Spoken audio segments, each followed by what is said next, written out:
হাজিরিন, প্রিয় দেশবাসী, আপনারা সকলেই জানেন বর্তমান মুসলমান মা বোনদেরকে নিয়ে গভীর ষড়যন্ত্র চলছে।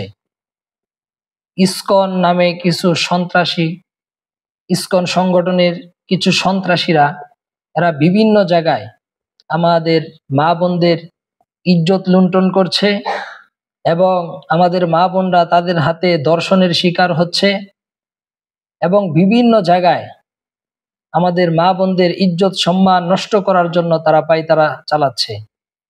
এজন্য স্পষ্ট ভাষায় বলতেছি, যারা ইসকন এর সাথে জড়িত এবং এর সহযোগী সংগঠন এবং যারা তাদেরকে বিভিন্নভাবে সহযোগিতা করতেছে, এই সমস্ত সংগঠনকে বাংলার জমিন থেকে উৎখাত করতে হবে এবং রাষ্ট্রীয়ভাবে তাদের সকল কার্যক্রম নিষিদ্ধ করতে হবে।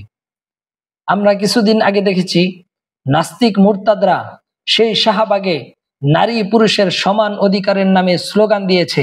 মূলত তাদের সমান অধিকার আদায় করা তাদের মূল লক্ষ্য উদ্দেশ্য না। তাদের লক্ষ্য উদ্দেশ্য হলো তারা ইসলামকে এরকম মাটির সাথে মিশিয়ে দেওয়া এবং আমাদের যে মা বোনরা পর্দা করে তাদেরকে পর্দার থেকে বের করে তাদেরকে কুলঙ্গপনার মধ্যে নিয়ে আসা এবং রাস্তাঘাটে বেপর্দার সাথে যাতে তারা চলাফেরা করে সেই চেষ্টা তারা করতেছে। নাস্তিক মুরতাদরা যে আওয়াজ উঠিয়েছিল নারী পুরুষের সমান অধিকার দিতে হবে, এটা কোরআন দ্বারা সাবেত নয়। কারণ কোরআনে আল্লাহ তাআলা নারীকে যথেষ্ট মর্যাদা দিয়েছেন। স্বামীর কাছে সে মর্যাদাশীল, সে এরকম বাবার কাছে একজন মেয়ে অনেক সম্মানিত এবং মর্যাদার অধিকারী, একজন ভাইয়ের কাছে তার বোন অনেক মহাব্বতের, অনেক মর্যাদার। কিন্তু তারা নারী পুরুষের সমান অধিকারের নামে নারীদেরকে রাস্তায় বের করে স্লোগান দেওয়াইতেছে এবং বিভিন্ন জায়গায় সহ শিক্ষা সহ অফিসের নামে এরকম হারাম কাজের মধ্যে তারা লিপ্ত হতেছে।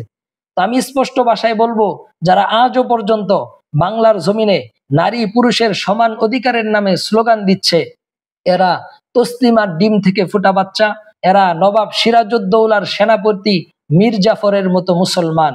এই ধরনের মীর জাফরদেরকে বাংলার জমিন থেকে উৎখাত করতে হবে, তাহলেই আমাদের মা বোনরা নিরাপদে বসবাস করতে পারবে এবং তাদের ইজ্জত সম্মান সমস্ত কিছু সংরক্ষণ থাকবে। আল্লাহ সুবহানাহু ওয়া তাআলা আমাদের মা বোনদেরকে বুঝার তৌফিক দান করুক এবং সমস্ত ষড়যন্ত্র থেকে হেফাজত করুক।